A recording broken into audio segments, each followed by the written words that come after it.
Good morning সবাইকে। কেমন আছো সবাই? প্রথমেই বলি, অস্ট্রেলিয়া থেকে ফিরেছি আমি ৩-৪ দিন মতো হয়েছে।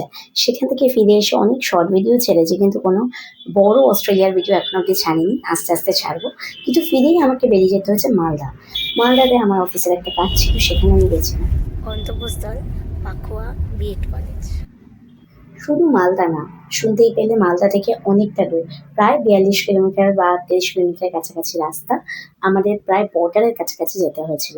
সেখানে গিয়ে একটু ব্রেকফাস্ট করে অফিসের কাজ কমপ্লিট করে ভাবলাম যে আজকে একটু ঘুরে তারপর বাড়ি যাব। তাই চলে গেলাম হাজারদুয়ারি। মালদা থেকে বহরমপুরটা একটু কাছেই ছিল, তাও অনেকটাই রাস্তা। যাই হোক, আমরা ওখানে থেকে চলে গেলাম হাজারদুয়ারি।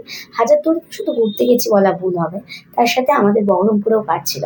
মানে এইবার আমি ফিরে এসেই প্ল্যান করেছিলাম যে বেশ অনেকগুলো জায়গায় যাওয়ার আছে, একবারে বেরোবো। তাই গৌড় এক্সপ্রেস ধরে আমরা বেরিয়ে গেছিলাম প্রথম মালদা, তারপর হাজারদুয়ারি। হাজারদুয়ারি থেকে তারপর চলে গেলাম হচ্ছে নবগ্রাম বা দেবগ্রাম যাকে বলে। দেবগ্রাম করে তারপর গেলাম কাটোয়া, কাটোয়া থেকে বাড়ি। তো বেশ অনেকটা যাত্রাপথ ছিল।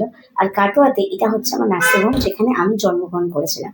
তারপর পাটুলি স্টেশনের ওপর দিয়ে বাড়ি ফিরলাম। আমি কলকাতার মেয়ে হলেও আমার জন্মস্থান কিন্তু পাটুলি, কাটোয়া।